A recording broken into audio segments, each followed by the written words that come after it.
এটা একরকম, এটার নাম হচ্ছে multi plate clutch. Multi plate clutch কেন বললাম? কারণ এখানে অনেকগুলো ক্লাচ প্লেট থাকবে। ঠিক আছে, দেখো ক্লাচ প্লেট কোনগুলোকে বলবো। এইগুলো হচ্ছে ক্লাচ প্লেট, বা গ্যারেজের ল্যাঙ্গুয়েজে এটাকে অনেকে বলে ফ্রিকশন প্লেট। ফ্রিকশন প্লেট বলা হয়। ঠিক আছে, তো এটাকে কী বলবো আমরা? ক্লাচ প্লেট বলবো। আচ্ছা, এটাকে ওদের ভাষা বলা হয় স্টিল প্লেট, আমরা বলি এটাকে প্রেসার প্লেট। ঠিক আছে, তাহলে ক্লাচ প্লেট হলো, তাহলে অনেকগুলো ক্লাচ প্লেট বললাম। দেখো একটা ক্লাচ প্লেট রাখলাম, সেকেন্ড আর একটা ক্লাচ প্লেট রাখছি, এটাও স্টিল প্লেট, এটাও clutch plate, steel plate, clutch plate. যেহেতু এখানে অনেকগুলো ক্লাচ প্লেট আছে, এই জন্য একে মাল্টি প্লেট ক্লাচ বলা হয়।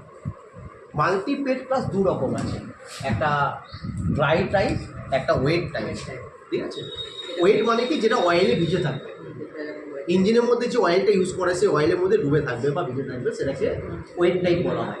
ড্রাই মানে শুকনো থাকবে। ঠিক আছে, আচ্ছা, এটাকে ইনার কেসিং বলে, এটা আউটার কেসিং। ঠিক আছে, আউটার কেসিংয়ের ভিতরে আমাদের অ্যাকচুয়ালি স্প্লাইন থাকে না। আউটার কেসিং ভিতরে স্প্লাইন থাকে না, থাকে না। দেখো ভিতরে স্প্লাইন নেই, পুরো স্মুথ আছে। ঠিক আছে, এটা কোথায় মাউন্টেড করা থাকবে? এটা মাউন্টেড করা থাকবে ইনপুট স্ট্যাক্টের সঙ্গে। গিয়ারবক্সের যে ইনপুট স্ট্যাক্ট আছে, তো গিয়ারবক্সের ইনপুট স্ট্যাক্টের সঙ্গে আউটার কেসিংটা মাউন্টেড থাকবে। ঠিক আছে, এবার এর যে গিয়ারটা আছে, এই গিয়ারটা আমার কার সঙ্গে এনগেজ হবে? ক্র্যাঙ্ক শ্যাফটের ফ্রন্ট এন্ডে একটা পিনিয়ন থাকবে, যার নাম ক্র্যাঙ্ক পিনিয়ন। ওই ক্র্যাঙ্ক পিনিয়নের টিথের সঙ্গে এর টিথ ম্যাচ করে থাকবে। তাহলে ইঞ্জিন সিলিন্ডারের ভিতরে যখনই পাওয়ার জেনারেট হবে, তখন কি হবে? পিস্টনটা আপ ডাউন করবে।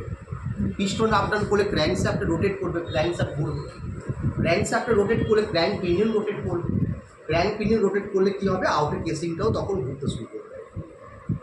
ঠিক আছে, আউটার কেসিং ঘুরছে মানে শ্যাফট ঘুরবে না। কেন? শ্যাফটের ওপরে ফ্রিভাবে আটকানো আছে। ঠিক আছে, এটার নাম হচ্ছে ইনার কেসিং। ইনার কেসিংয়ের দেখো ভিতরে স্প্লাইন করা আছে। ইনার কেসিংটা কিন্তু এর ভিতরে থাকবে। তাহলে ইনার কেসিং যখন আমি সেট করছি, তখন দেখাচ্ছি ইনার কেসিংয়ের স্প্লাইনের সঙ্গে শ্যাফটের স্প্লাইনটা ম্যাচ করবে। শ্যাফটের স্প্লাইন ম্যাচ করবে, তার মানে একমাত্র ইনার কেসিংটা রোটেট করলে তবে শ্যাফটে রোটেট করবে। ইনার কেসিং না ঘুরলে শ্যাফটটা ঘুরবে না। ক্লিয়ার? তাহলে আউটার কেসিং ঘুরলে ইনার কেসিং কিন্তু ঘুরবে না। কেন? আউটার কেসিংয়ের সঙ্গে ইনার কেসিংয়ের কোনো লক নেই। তাহলে আউটার কেসিংয়ের সঙ্গে ইনার কেসিংটাকে লক করতে হবে। লক কীভাবে করব? উইথ দ্য হেল্প অফ তোমার friction plate and still plate. তো ফ্রিকশন প্লেট আর স্টিল প্লেট দিয়ে আমি ইনার কেসিংটাকে আউটার কেসিংয়ের সঙ্গে লক করে দেবো। যখনই লক হবে, তখন আউটার কেসিংটা রোটেট করলে ইনার কেসিংটাও রোটেট করবে। ইনার কেসিং ঘুরলে কী হবে? শ্যাফটটা রোটেট করবে, ইঞ্জিনের পাওয়ারটা কোথায় যাবে? গিয়ারবক্সে ট্রান্সফার হবে। যখন ক্লাচ এনগেজ থাকবে, ডিসএনগেজ করলে কী হবে? তখন শুধুমাত্র আউটার কেসিং ঘুরে যাবে, বাট ইনার কেসিং রোটেট করবে না। ইনার কেসিং যদি না ঘুরে, শ্যাফটটা রোটেট করবে না, শ্যাফট ঘুরবে না, শ্যাফট না ঘুরে ইঞ্জিন পাওয়ার গিয়ারবক্সে যাবে না। এটাকে ক্লাচ ডিসএনগেজ বলা হচ্ছে। বুঝতে পারলাম? এখানে কি হয়? এই প্লেটগুলোর এই জায়গাতে কি লাগানো আছে? এইগুলোকে ফ্রিকশন লাইনিং বা ক্লাচ লাইনিং বলা হয়, যেটা অ্যাসবেস্টস, রিবেস্টস, ফেব্রিক, কট, লেদার, রাবারে তৈরি হয়। ঠিক আছে, এটা হচ্ছে সফট অ্যান্ড রাফ মেটেরিয়ালস। এটা কেন দিয়েছে? গ্রিপিং পাওয়ারের জন্য, যাতে গ্রিপ করতে পারে, ফ্রিকশন যাতে বেশি হয়। কেন? এই ক্লাসটা কাজ করছে কিসের উপর? On the principal of friction. যত বেশি ফ্রিকশন হবে, তত গ্রিপ করবে, তত পাওয়ার ট্রান্সমিশনের ক্যাপাসিটি বাড়বে।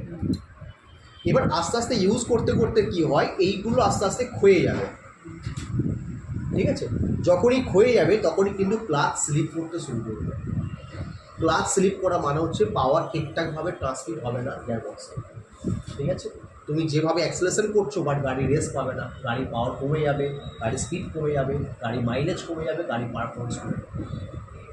তখন তোমাকে ক্লাচ কী করতে হবে? এই স্টিল প্লেটগুলোকে রিপ্লেস করতে হবে।